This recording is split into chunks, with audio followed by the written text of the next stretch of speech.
Good afternoon, I'm Tyler Clapp and you are watching MediaPlex live at 1.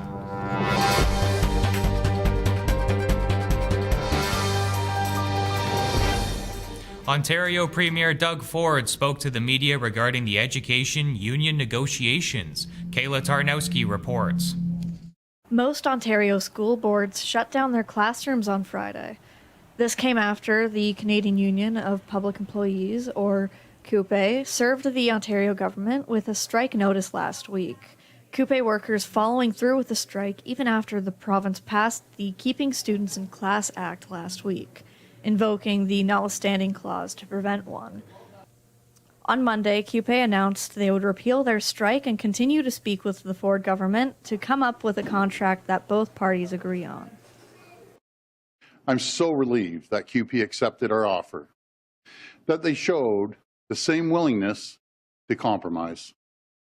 Because today, kids are back in class, exactly where they belong. Laura Walton, president of CUPE's Ontario School Board Council of Unions, said Monday that this is just the beginning, saying that CUPE has not spent their leverage yet. Negotiations for a contract are still underway. For MediaPlex News, I'm Kayla Tarnowski. Visiting the closing night of the Windsor International Film Festival, Manavi Shetty learned about the experiences of those involved. After 177 films, 24 short films, and 311 screenings, the Windsor International Film Festival comes to an end. More than 44,000 people came to WIFF and enjoyed various movies, documentaries, and local short films across the world. But along this journey, not only audience, but the volunteers also had a great experience. I've loved it. I remember coming when I was in grade school or high school and watching the films, and I always loved coming. So then volunteering has been super fun. I've met so many people, other volunteers who are super passionate about this, or some people who are on the board, as well as just patrons have been super awesome. So I've loved it the entire time. Well, WIFF is a community-based festival, and it's lovely to see it. And what I noticed mostly is with the Windsor content, we had most of the patrons, most of the audience coming into those. It's a beautiful experience overall. To promote Canadian films and filmmakers, WIFF kept the annual cash of $25,000. And the winner was Rice Boy Sleeps, directed by Anthony Shim. Along with that, they held the People Choice Award, and the winner was Woman Talking, directed by Sarah Pauli. I am Manvi Shetty from MediaPlex News. Moving on, Mackenzie Adams hit the streets to find out what students think of changes to OSAP.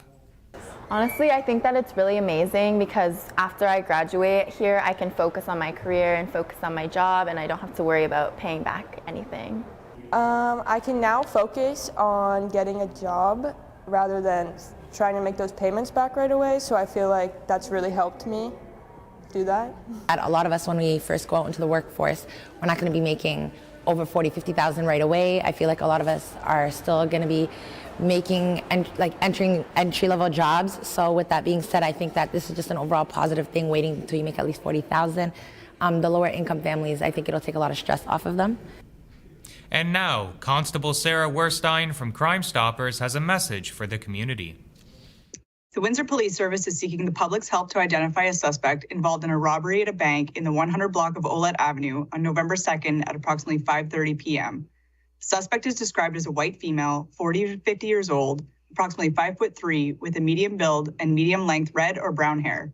She was last seen wearing a black Adidas shoes, a jacket with white stripes, black pants, and black sunglasses. She was also carrying a black satchel. Photographs of the suspect are up on our Facebook and Twitter. Anyone with information is asked to contact the Windsor Police Service Major Crime Unit, or should you wish to remain anonymous, call Crime Stoppers at 519-258-TIPS or leave a tip online at catchcrooks.com. I'm Police Coordinator Sarah Werstein. Turning to weather, tomorrow will be sunny with a high of 16, and Thursday will be sunny as well at a high of 19. Thanks for tuning in. I'm Tyler Clapp, and you have been watching MediaPlex Live at 1.